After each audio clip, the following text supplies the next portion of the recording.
बिस्मिल्लाहिर्रहमानिर्रहीम अस्सलाम वालेकुम व्यूअर्स। तो कैसे हैं आप? मैं अल्लाह के फजलो करम से आप लोगों की दुआओं से अल्हम्दुलिल्लाह बिल्कुल ठीक और दुआ करती हूँ कि अल्लाह ताला हम सबको बिल्कुल ठीक रखे, खुश रखे, आबाद रखे, आजमाइशों से बचाए, बीमारी से बचाए, आमीन। तो माशाल्लाह से फ़र्स्ट ऑफ़ ऑल आपको खेतों का व्यू देते हैं, जहाँ सब्ज़ियाँ जो है ना माशाल्लाह से अब बहार आने वाली है, हर तरफ हरियाली होगी और प्यारी-प्यारी सी सब्ज़ियाँ होंगी। और साथ में चावल की फसल माशाल्लाह से फुल चौपन पे है। और आज लाए हैं जी हम आप लोगों के लिए मज़े मज़े के बैंगन का भरता। तो बैंगन जब मैं बैंगन देखे तो मैंने सोचा भरता बनाती हूँ, फिर मेरे जहन में ये ख्याल आया कि अगर भरता बनाना है तो इतना टेस्टफुल बनता है, फिर मुझे ज़्यादा से ले लेने होंगे, तो मैंने फिर खुले ही ले लिए। बस जी, उसके बाद सोचा कि बस आज हम इसको तैयार करेंगे। तो सोचे मैंने यहाँ कितने बैंगन लिए होंगे, तो माशाल्लाह से मैंने पूरे 2 किलो 2 केजी जो है ना बैंगन ले लिए। और फिर हो गए शुरू काम करने। जैसा कि आप लोग जानते ही हैं, पहले तो मैंने एक एक बैंगन को चेक किया आया कि इसके अंदर कोई पोर्स तो नहीं है, कुछ कीड़ा वगैरह तो नहीं है। उसके बाद फटाफट से मैंने जलाई आग और फिर मैंने शुरू कर दी रेसिपी। अब आग जलाने के लिए सर्दी में आग जलाना महारत हो गया। खैर लकड़ियाँ जो है ना वो काफ़ी हद तक गीली थी, लेकिन कुछ खुश्क भी थी। मुझे अब बनाना था खाना और धुएँ से मुझे इतना डर लगता है ना, जितना मौत से डर लगता है। बस ऐसे ही था कुछ। लेकिन फिर मुझे जल्दी से मैंने आग जलाई और ये बहुत काम की चीज़ थी मेरे पास पड़ी हुई, जो मुझे आज बहुत ज़्यादा काम आ गई। आपको पता है ज़्यादा से तिक्का लगाना हो ना एक साथ में, तो मैं इसका यूज़ करती हूँ और इसमें ज़्यादा सी जो तिक्का बोटी होती है ना आ जाती हैं और इजीली तैयार भी हो जाती हैं, गिरती भी नहीं है, हाथ को भी बार बार जो है ना वो चलाना नहीं पड़ता। तो आज मैंने सोचा कि इसके ऊपर ही भरता तैयार कर लेते। बस मैंने इसको खोला, चूल्हे के ऊपर रख दिया। उसके बाद हल्के हल्के से मूव करते हुए बैंगन को मैंने कर लिया हीट अप। इसको गरम करते हुए मैंने इसके अपर जो लेयर थी ना उसको ऑलमोस्ट जला दिया था, ताकि अंदर से बैंगन का लाजवाब सा भरता तैयार हो जाए। बस इस तरह से हल्के हल्के से मूव करते हुए मैंने इसको अच्छे से कुक किया, यहाँ तक कि बैंगन पटाखे मारने लगे और फिर जाके ये हुए तैयार। खैर जितनी देर ये चूल्हे के ऊपर रहते हैं ना, ऐसे ही लगता है ये बस मोटे होते जा रहे हैं और खाते जा रहे हैं। ये नहीं पता कि ये अंदर से पकते जा रहे हैं और ये एकदम से सो जाते हैं जब ये बर्तन में आ जाते हैं। लेकिन जब तक ये चूल्हे में रहते हैं ना, पूरी आन में पूरी शान में रहते हैं। बस इसी तरह से मैंने गरम करना इन्हें शुरू कर दिया और साथ-साथ में इन्हें पकाते हुए मैंने एक अदद प्लेटर लिया, उसमें लगाती गई। अब यहाँ दिखने में ये लग रहा था मुझे कि काफ़ी ज़्यादा है और जल्दी हो जाएगी, लेकिन आपको भी यही लग रहा होगा इतने ज़्यादा का क्या करें? लेकिन बात याद रखिएगा जब ये नरम हो जाएँगे ना, जब हम इसको हीट पे पका लेंगे आग पे, तो ये बिल्कुल थोड़े से रह जाते हैं, दिखने में ही बस ज़्यादा लग रहे हैं। ख़ैर मैंने इस तरीके से ऑलमोस्ट जो है ना वो सारे तैयार कर लिए। उसके बाद मैंने एक कढ़ाई ली, उसको चूल्हे पे चढ़ा दिया और जाली को चूल्हे से मैंने हटा दिया। बस जी, अब मैंने एक अदद क्रशर मशीन ली, उसमें मैंने फटाफट से प्याज को बोला आओ आपका नंबर आ चुका है। तो प्याज को भेजा, तो इसको मैंने कर लिया क्रश। दूसरी तरफ धुआँ आपको बता रहा है कि लकड़ियाँ आज कितना तंग कर रही हैं। खैर मैं ये सोच रही थी, अभी तो नवंबर चल रहा है, तो दिसंबर में क्या हाल होगा आग का, अगर नवंबर में इतना तंग करने लगे ये तो। खैर फिर मैंने फटाफट से प्याज को क्रश किया, इसको मैंने शामिल कर दिया ऑयल में। उसके बाद मैंने उसी जार में फटाफट से लहसुन और साथ में मैंने अदरक ले लिया। अब अदरक को मैंने छोटे-छोटे टुकड़ों में काट के इसमें शामिल कर दिया था। अदरक और लहसुन को हमें एक साथ में क्रश कर लेना था। अगर आपके पास कोई और चॉपर है तो आप इससे भी कर सकते हैं। अगर आप छुरी वगैरह से करना चाहते हैं तो आप उससे भी कर सकते हैं। ख़ैर जैसे ही अदरक और लहसुन को मैंने कर लिया चॉप, तो फटाफट से मैंने इसे भेज दिया घी में। मैंने कहा चलो जी आप भी फ्राई हो जाओ।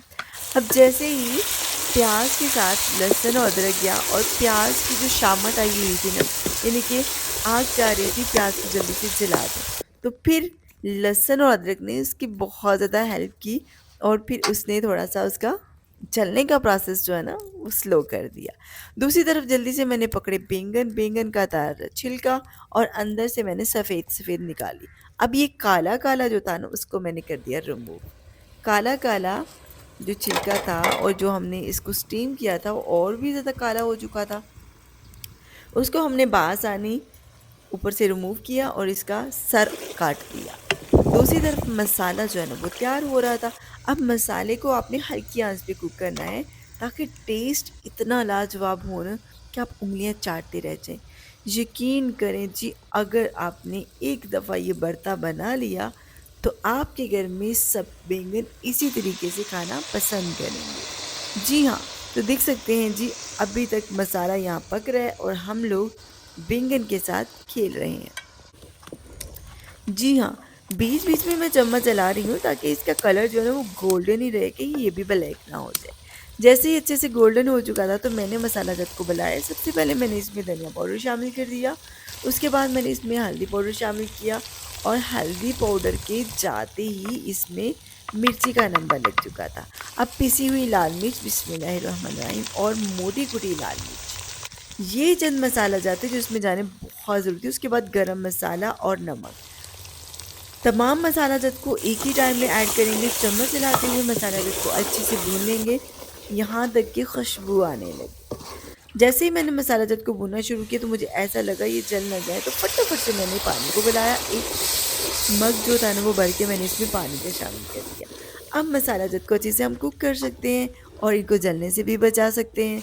जी हाँ, तो अब हमने इसमें बबल्स बनने तक इसको पका लिया, यहाँ तक कि इसमें से ऑयल मुकम्मल तौर पे अलग हो चुका था।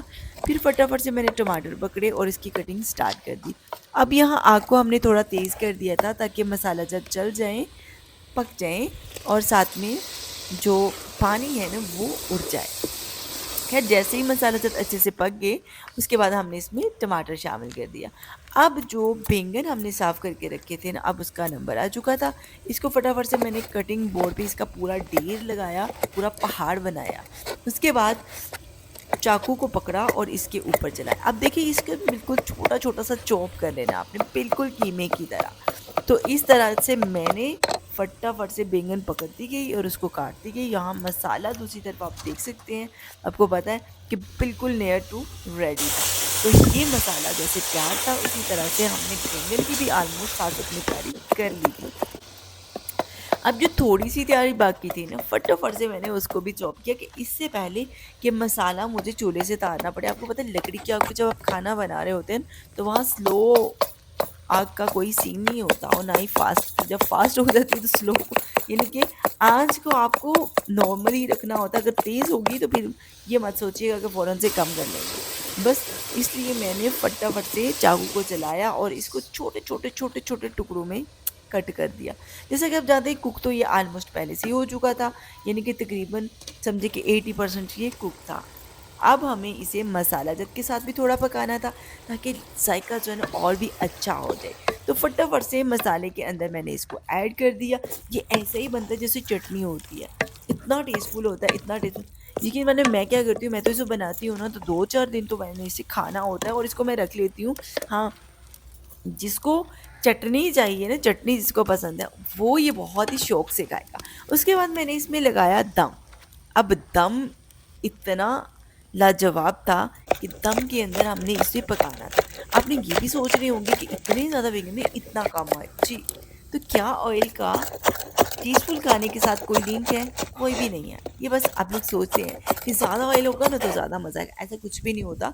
बस आपको थोड़ी-सी मेहनत, कोशिश, लगन के साथ खाना बनाना होता है। तो देख सकते हैं कि लो ऑयल में भी हमने इसे पकाया है और इसमें से जो लो ऑयल था ना, यानी कि बिल्कुल थोड़ा-सा, वो भी आपको नज़र आ रहा होगा। तो फटाफट से मैं इसको निकालती हूँ डिश में। तो फाइनली बैंगन का भरता जो है ना वो हमने जल्दी-जल्दी से बना लिया। बिल्कुल सिंपल और टेस्टफुल ये रेसिपी है। ज़रूर आप लोग बनाइएगा। उसके बाद लास्ट में मैंने सब्ज़ धनिया वग़ैरह काट के रखा, थोड़ी सब्ज़ मिर्च काट के रखी ताकि इसको 4 चाँद लगा सकें। तो 4 चाँद लगाने के बाद फाइनली आपको दिखा रही हूँ आज का मज़ेदार सा बैंगन का भरता, जो खाने में बेहद लज़ीज़ है और बनाने में बहुत ही आसान है। इसी के साथ मुझे इजाज़त दीजिए, अपना ख्याल रखें, अपने घर वालों का ख्याल रखिएगा। खुश रहें, आबाद रहें, हँसते रहें, मुस्कुराते रहें। अल्लाह हाफ़िज़।